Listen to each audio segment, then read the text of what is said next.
欢迎来到新兴消息频道，请订阅频道，所以大家不要错过当天最热门的新闻。我们今天的时事通讯包括以下内容：赵丽颖营销过猛被嘲影版上春山，戏份不足却占 C 位，压翻女主影不满。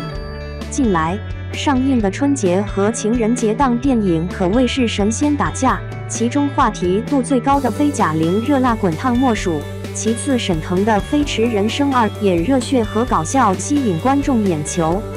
与此同时，正在热映中的还有张艺谋执导、雷佳音、马丽、赵丽颖等人主演的电影《第20条》。赵丽颖在片中饰演聋哑妈妈备受关注，没想到戏外的她却被质疑抢 C 位，甚至被网友调侃为影版上春山。在第20条的宣传活动中，赵丽颖屡次站在 C 位，连一番大女主马丽都只能靠边站。就比如剧组拍摄杂志大片时，高叶和马丽一左一右围着赵丽颖，完美烘托了她的核心地位，仿佛这部剧的大女主就是赵丽颖。不仅如此，包括导演在内的整个剧组一起拍摄宣传海报的时候，赵丽颖依然昂首挺胸稳占 C 位，甚至还穿了一身颜色非常出挑的白色套装，让人一看照片就能瞬间锁定最中间的她。就算是线下活动现场拍的趣味合照，赵丽颖也依然是中间的角色，引来网友吐槽，这 C 位稳固的程度远比白敬亭多站一会儿山头强得多。面对网友对赵丽颖抢 C 的质疑，赵丽颖工作室发长文回应，称赵丽颖还是求学路上的赶考生，能接受认可也听得进批评，还谦逊表示电影的成绩和荣誉是属于团队的每一个人，演员只是其中的千分之一。然而，这份声明并没有平息风波，反而引来更多网友吐槽。因为热搜上挂着赵丽颖主演票房突破30亿的词条，而这30亿里面显然已经把第20条的票房算进去。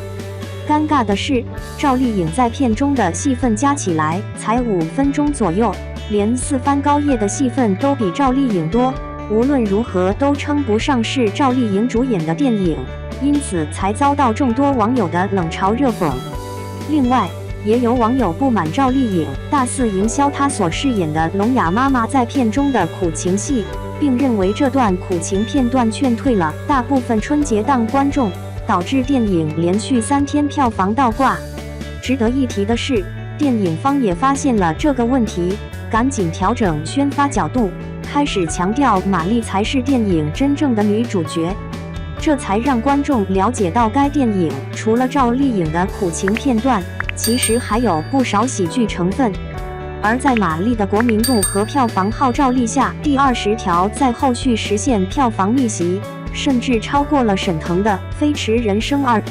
虽然赵丽颖引发了抢 C 位、压主角这样的争议，但女主角马丽秉持一贯低调又大气的作风，出面回应，演员们私底下关系非常好，希望所有的家人们都支持我们的电影，被网友大赞体面人。不管怎么说，一部作品的成功离不开台前幕后全体人员的辛苦付出，少一点关注番位，多一点关注内容，才能催生更多优质作品。2. 第20条中赵丽颖被欺负的戏份有多重要？为什么不能删？春节档电影争夺已经落下帷幕，虽然热辣滚烫在贾玲减肥100斤的热度下一骑绝尘，但要说真正意义上的好电影，还是得看张艺谋。第20条凭借其直击人心的震撼实现票房逆跌，顺利走上冠军宝座。张艺谋总是能够以出人意料的创作手法直击人心，他的才华真的让人敬佩。第20条虽然票房略微落后，但却能引发观众对社会、对人性的思考。张艺谋再次将镜头对准了他深知的这一社会阶层，展现他们的喜怒哀乐。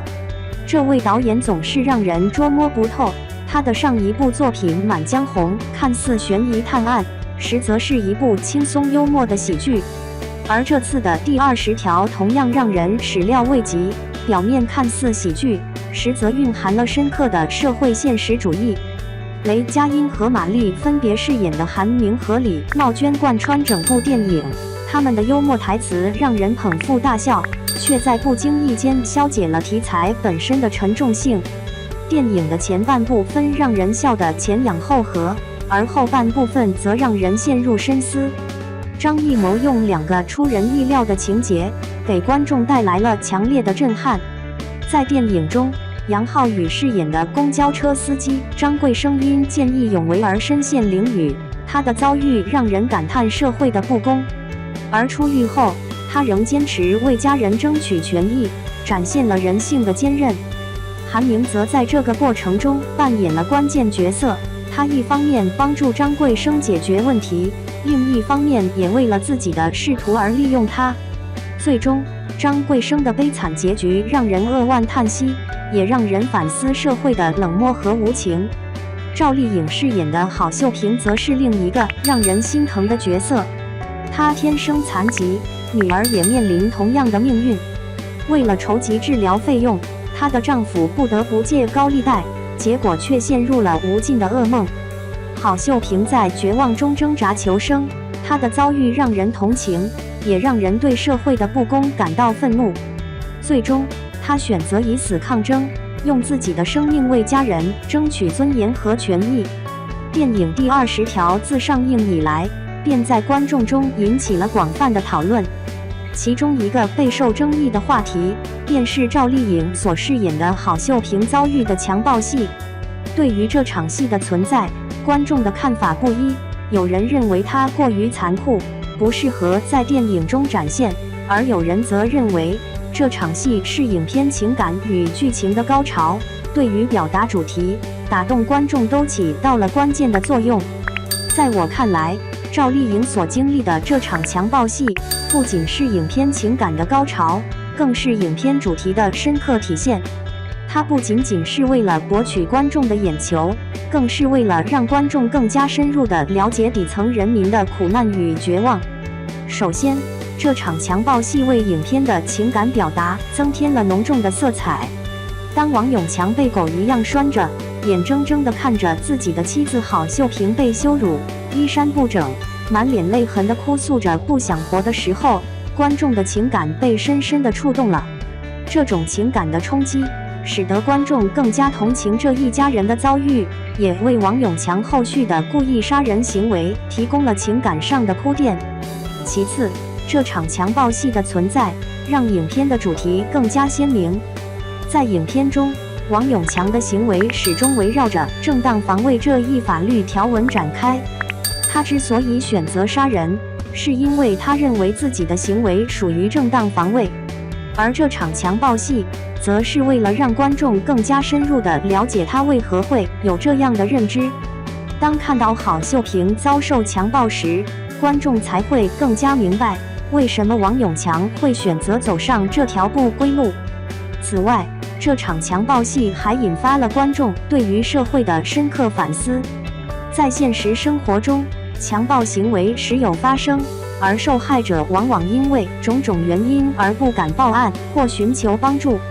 影片通过这场戏，让观众看到了强暴行为的恶劣影响，也启发了观众对于如何保护女性权益、如何打击暴力行为的思考。这种思考不仅有助于推动社会的进步，也有助于提高人们的道德水平。当然，对于这场强暴戏的存在，也有观众表示担忧。他们认为，这样的场景过于残酷，可能会对观众造成心理伤害。对此，我认为，影片在呈现这场戏时，采用了适当的手法，既展现了强暴行为的恶劣影响，又避免了过于血腥或暴力的场面。同时，影片也通过后续的情节和角色的心理变化，对这场戏进行了适当的消化和处理，使得整个故事更加完整和连贯。总之，第20条中赵丽颖的强暴戏，虽然在一定程度上引发了观众的争议和讨论，但我认为它的存在是有其合理性和必要性的。它不仅是影片情感与剧情的高潮，更是影片主题的深刻体现。通过这场戏，观众能够更加深入地了解底层人民的苦难与绝望，也能够更加深入地思考如何保护女性权益、如何打击暴力行为等社会问题。同时，影片在呈现这场戏时，也充分考虑了观众的感受和接受程度，避免了过于血腥或暴力的场面。因此，我认为这场强暴戏的出现是符合影片整体风格和主题的，也是有其积极意义的。很多事情不是逃避就不存在，我们只有直面恐惧，直面阴暗，才能新生阳光。